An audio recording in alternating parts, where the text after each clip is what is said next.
साथीहरु मेरो च्यानलमा स्वागत छ तपाईहरुलाई। आइफोन सम्बन्धी 3 वटा फिचरहरु भन्ने छु। कुन फिचर तपाईलाई थाहा छ कमेन्ट गरेर भन्नु होला। सुरु गर्नु भन्दा अगाडि मेरो युट्युब च्यानललाई सब्स्क्राइब गरिदिनु होला। फेसबुक र इन्स्टाग्राममा फलो गरिदिनु होला। सुरु गरौँ है त। डेली युजका लागि काम लाग्ने किबोर्डका केही फिचरहरु मैले तपाईलाई भन्छु। भिडियो अन्तिमसम्म हेरेर साथ दिनु होला। तपाईले यी किबोर्डका फिचरहरु जहाँ पनि युज गर्न सक्नुहुन्छ। जस्तै WhatsAppमा भयो हैन, फेसबुकको मेसेन्जरमा भयो, फेसबुकमा भयो अथवा चाहिँ अरु कुनै एप्समा पनि तपाईले यी फिचर सेम फिचरहरु युज गर्न सक्नुहुनेछ। अहिले यी फिचरहरु मैले नोटमा प्रयोग गरेर देखाउँछु। तपाईले टाइप गर्नुहोस्। कुनै पनि बिचको वर्ड करेक्सन गर्नलाई तपाईले स्पेस बारलाई ट्याब एन्ड होल्ड गरेर जहाँ चाहनुहुन्छ त्यहाँ मुभ गर्न सक्नुहुन्छ। अनि त्यसपछि अब तपाईको त्यहाँ करेक्सन गर्न सक्नुहुन्छ। कुनै पनि एउटा वर्डलाई सिलेक्सन गर्न पर्यो भने तपाईको डबल ट्याप गरेर सिलेक्सन गर्न सक्नुहुन्छ। सबै सेन्टेन्सलाई सिलेक्सन गर्न पर्यो भने ट्रिपल ट्याप गर्नु होला, सबै सिलेक्सन हुन्छ हैन।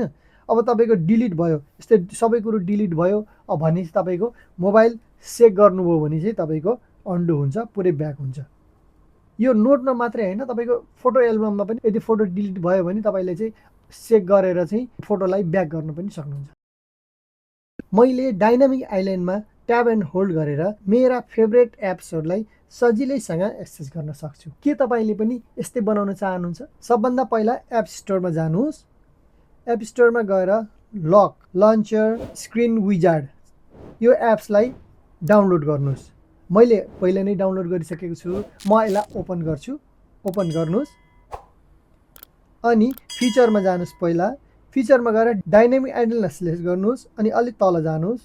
अलि तल गइसकेपछि लेफ्ट र राइट मा के राख्नुहुन्छ तपाईले त्यो अनुसार सिलेक्सन गर्नुहोस्। मैले चाहिँ तपाईको लेफ्टमा स्टेप काउन्ट राख्छु, राइटमा हार्ट रेट राख्छु। ओके भइसकेपछि अब चाहिँ तपाईको फेभरेट एप्स जानुहोस्। तपाईलाई कुन फेभरेट एप राख्नु मन लागेको छ त्यो चाहिँ एड बटनमा गएर एड गर्नुहोस्। मैले अब एड गर्छु। अब मैले जस्तै टिकटक राख्छु।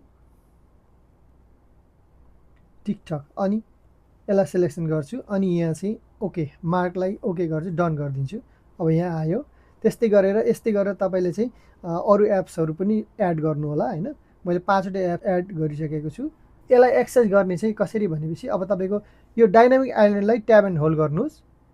तपाईका फेभरेट एप्सहरु यहाँ छन्। कुनै पनि एप्समा क्विक एक्सेस गर्न सक्नुहुन्छ। जस्तै म फेसबुकमा एक्सेस गरे। हेर्नुस्। यसरी हामीले चाहिँ यो तरिकाले चाहिँ हाम्रो आफ्नो फेभरेट एप्समा क्विक एक्सेस गर्न सक्छौं। लक स्क्रिन के तपाई पनि यसै गरी एक कमान्डमा फोन लक गर्न चाहनुहुन्छ? तपाईले फोन चलाइराख्नु भएको छ, त्यतिबेला तपाईको साथी वा अरु कसैले फोन तानेर हेर्न थाल्यो, तर उसले त्यो फोनमा भएका केही कुराहरु पनि नहेरोस् भन्ने तपाई चाहनुहुन्छ। सबभन्दा पहिला सेटिङमा जाने, एक्सेसिबिलिटीमा जाने, अलि तल जाने, भोइस कमान्डमा जाने, अनि भोइस कमान्ड इनेबल गर्ने, अनि त्यसपछि कमान्डमा जाने, अनि यहाँ लक स्क्रिन सर्च गर्ने,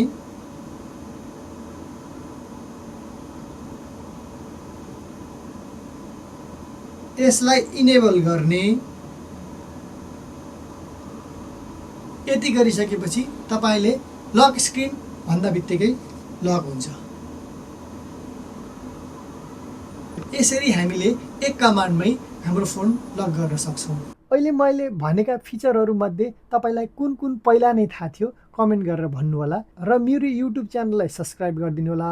फेसबुक र इन्स्टाग्राममा फलो गरिदिनु होला। र यो भिडियो चाहिँ तपाईको आइफोन युजर साथीलाई शेयर गरिदिनु होला। धन्यवाद।